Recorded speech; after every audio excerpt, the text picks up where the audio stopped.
the tarp shed is now empty. The Dodge will be going in the tarp shed. That's my Ranger. And this is our new winter project. So over the winter, I will be building the 6-liter to go back in my truck. Andrew's truck's good to go, so we're just gonna leave it how it is. But this is, what, it's 70 what? 73. 73.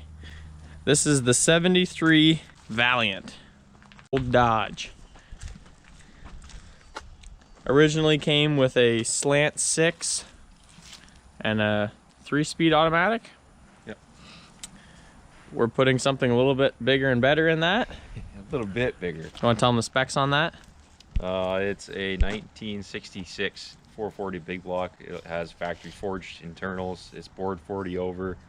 We've got a set of performance heads, iron heads for it, and we're gonna go with the comp cam's big mother thumper cam for it. And it's gonna be a tire slayer. That's gonna be the fun part. It's gonna be a cruiser, bomb around, all around fun haver.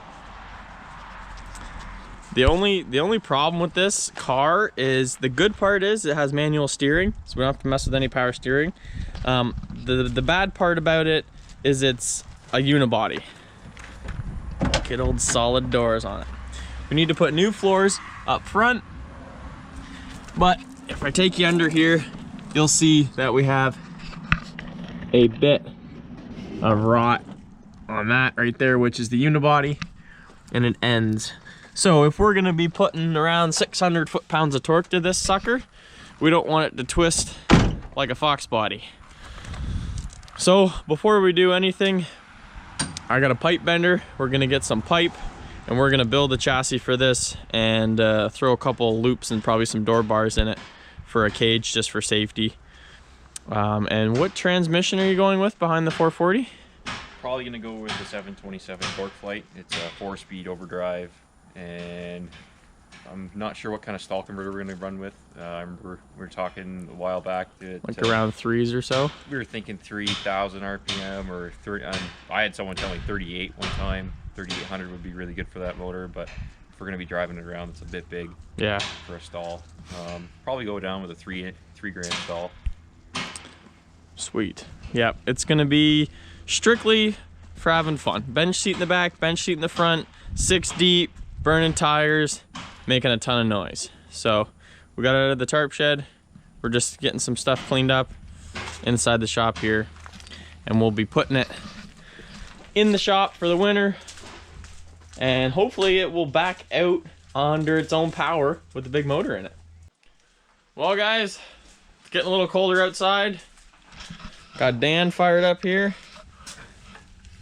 Got a nice little fire going. And we got the car. We're not sure what we're gonna call it yet. I'm thinking Val. Short term for Valiant, but car's in here, the door shuts. Here's the 440 buried underneath of all of this goodness. But there's the slant 6 transmission, the slant 6 itself, the 5.9. So here's the interior of this thing. Blue on blue.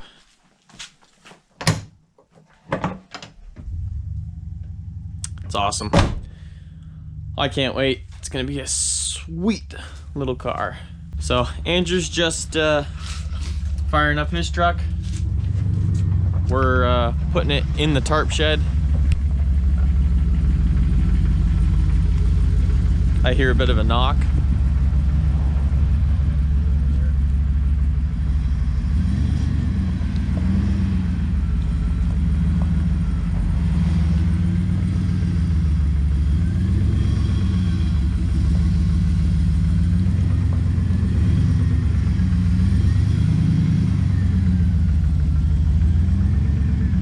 Just a bit of a knock, eh?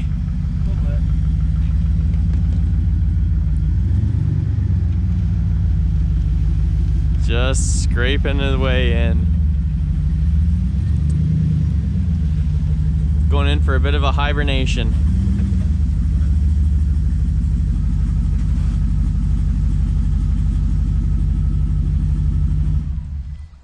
Awesome. And we got all this stuff to go back in here. Andrew's sled, my sled's buried over there. Getting ready for some snowmobile season. And wait till spring.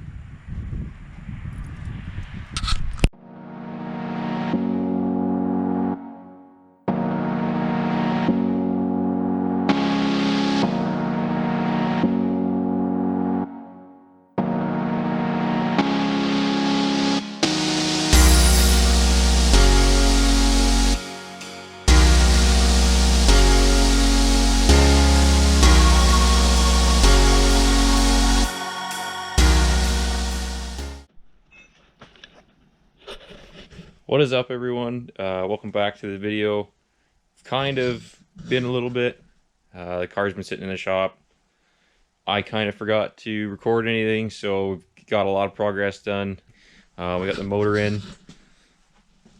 Got some of the headers built. I got to finish welding them up. I got a distributor figured out for it. They got the motor brackets built for the engine plate. Transmission's mounted up. Bolted right in. We're actually doing really good for spacing between the engine and the firewall. You can see that back there. We got a lot of room up front for our accessories. We're not going to be running a power steering pump because it's got manual steering. Alternator is going to be mounted to the engine plate over here somewhere. Probably going to run a GM one wire style, so we don't have to worry about having too much wiring for the charging system. Electric fans on the radiator, which is probably going to be about here to here. That's pretty much it. You know, I get an electric water pump, so we don't have to run an extra belt for that. I'm going to have a serpentine belt on here. The one off the 5.9 should bolt to it. Eventually going to go to fuel injection because it's a lot more reliable. I think it'll look way cooler. I think it'll turn a lot of heads seeing a injector system on this kind of motor from the 60s. I'm going to go with Edelbrock ProFlow 4.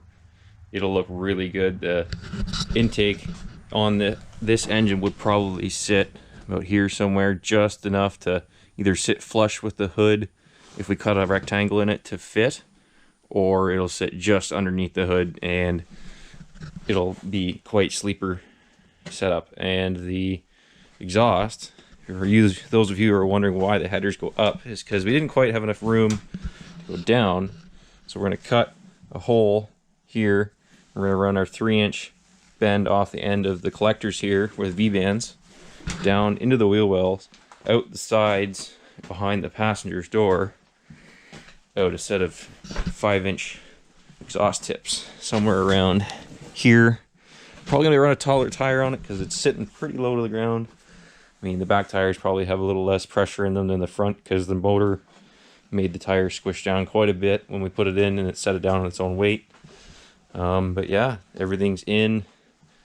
I'm probably just going to do some work on the headers tonight, and that'll be it for today. So this is the header on the driver's side, and we were going to run into a couple of little spots where it was going to be really tight. So the steering was about here, so we couldn't come straight out with it because it was really close to the steering shaft. If the engine moved at all, it might tap it while we're driving around. So I ended up having to cut it and put the tube in pretty well at a tight angle there, and up and out above the inner fender.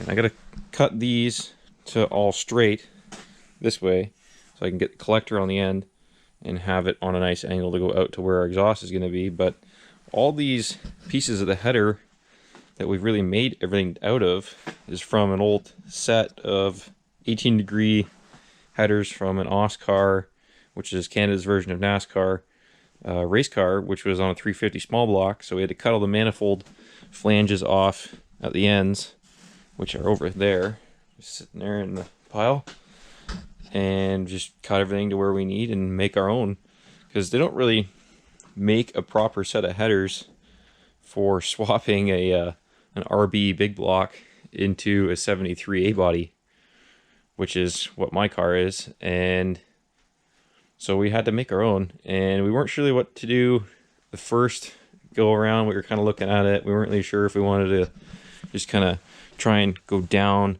but then we looked at it. It was really, really, really tight, So you can see the steering shaft is right there, and those aren't quite the spark plugs that are in it. I have a shorter set to go in, and the new heads don't have studs, so we don't have to worry about that. But I did make it so the headers fit on this engine with these heads, so that way once we put them in with bolts, it'll be even easier. The brake lines are going to be getting redone. They're a little tight to where the headers are, so I don't have to worry about those getting cooked. It's really tight for room in here, so we have to take every millimeter we can. The inner fender on this side is going to be probably getting all the paint burned off because it's so close, so I'm going to take all this out once everything's getting rebuilt. I'm going to get the transmission redone, the torque converter flushed, and I'm going to put the cam and heads on the engine and repaint it, and put the new valve covers on, which we have the one on here because I couldn't get the header to fit with the other one. The factory style has these brackets. They were in my way, so I didn't want to bend them in case someone needed them down the road, or if we needed them to put it back to stock. And they actually kind of hit in here really tight with the rocker arms because it has its own rocker arm on a shaft instead of individual rocker arms. So it was kind of tight getting it out of there, but funny enough, these valve covers are actually taller than the factory ones, but they fit better, which I thought was kind of funny. So now everything is pretty well set to where we need. The engine is in where it's going to sit. We just got to start building everything else from there. Originally, we talked about doing the frame first and building the body up to withstand the power. But then we started talking about, well, what if we build the frame and the engine doesn't fit? So we decided to get the engine in first, and then we'll build the frame around it. So that way we know we're not going to get to the end of this and figure out that the engine's not going to fit with the frame we built. I did have to cut the engine mount on the driver's side because it was really tight to the engine to get the engine to sit straight. I still got to trim a little bit off because the dipstick won't fit in there with what's left in. So there's a little more to come off. I have the factory oil pan on this, which is a car oil pan, so the oil sump is in the middle, and it clears the steering, so that's pretty good. And I don't know if you can see underneath here, I have a light, but the K-frame and the oil pan are almost level together, so it should be good for ground clearance. The transmission bolted right into the factory mount, which was awesome. I was kind of wondering if we had to make something, but yeah, now once I'm done these headers, we're going to start mocking up exhaust to go out of the car. And I don't know if I want to get fired up before we start building the frame, or if we should build the frame before I fire it up. It's kind of toss up right now. Ontario's in lockdown right now because of COVID. So Cody's probably not going to be around too much to help out. He also just got surgery on his foot. So it's going to be a lot of me recording videos, so the quality might not be as good as usual, but we're going to try my best and see if I can't get any good action for you guys to see.